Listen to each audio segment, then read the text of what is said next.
আসসালামু আলাইকুম ওরহমতুল্লাহ। প্রিয় মুসলিম ভাই ও বোনেরা, আজ আমরা জানব ইসলামিক ইতিহাসের এক মহান ও বরকতময় রাত, পবিত্র শবে মেরাজ সম্পর্কে। এ রাতে নবীজি সাল্লাল্লাহু আলাইহি ওয়াসাল্লাম আল্লাহর বিশেষ মেহমান হিসেবে আসমানে গমন করেন। চলুন জেনে নেই এ রাতের রোজা, নামাজ ও আমল সম্পর্কে সহিহ হাদিস তথ্য। শবে মেরাজ কবে?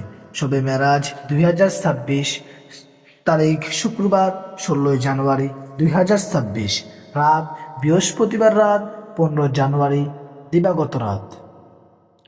শবে মেরাজের রোজা কয়টি? শবে মেরাজ উপলক্ষে একটি নফল রোজা রাখা উত্তম। রোজার দিন শবে মেরাজের আগের দিন বা পরের দিন, 15 বা 16 জানুয়ারি। ফরজ বা ওয়াজিব নয়। ফরজ বা ওয়াজিব নয়, নফল এবাদত হিসাবে ফজিলতপূর্ণ। শবে মেরাজের নামাজ কত রাকাত?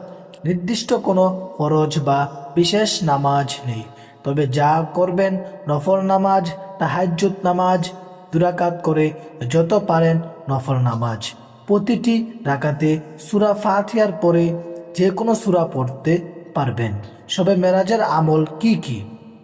এ রাতে যে আমলগুলো করবেন: বেশি বেশি নামাজ, দুরূদ শরীফ পাঠ, ইস্তেগফার, কোরআন তেলাওয়াত, নিজের ও উম্মহর জন্য দোয়া, গুনাহ থেকে তওবা। ছোট কিন্তু শক্তিশালী দোয়া: আল্লাহুম্মা গফিরলি ওয়ারহামনি ওয়াহদিনি ওয়ারযুকনি। অর্থ: হে আল্লাহ, আমাকে ক্ষমা করুন, আমার প্রতি দয়া করুন, আমাকে সঠিক পথ দেখান এবং আমাকে হালাল রিজিক দান করুন। গুরুত্বপূর্ণ কথা: শবে মেরাজ নিয়ে বানানো বা ভিত্তিহীন আমলে না জড়ালেই উত্তম। সহিহ আমলের বরকত। প্রিয় ভাই ও বোনেরা, শবে মেরাজ আমাদের জন্য আল্লাহর পক্ষ থেকে এক বড় নিয়ামত। এ রাতকে গুনাহে নয়, ইবাদত ও তওবার মাধ্যমে কাটান।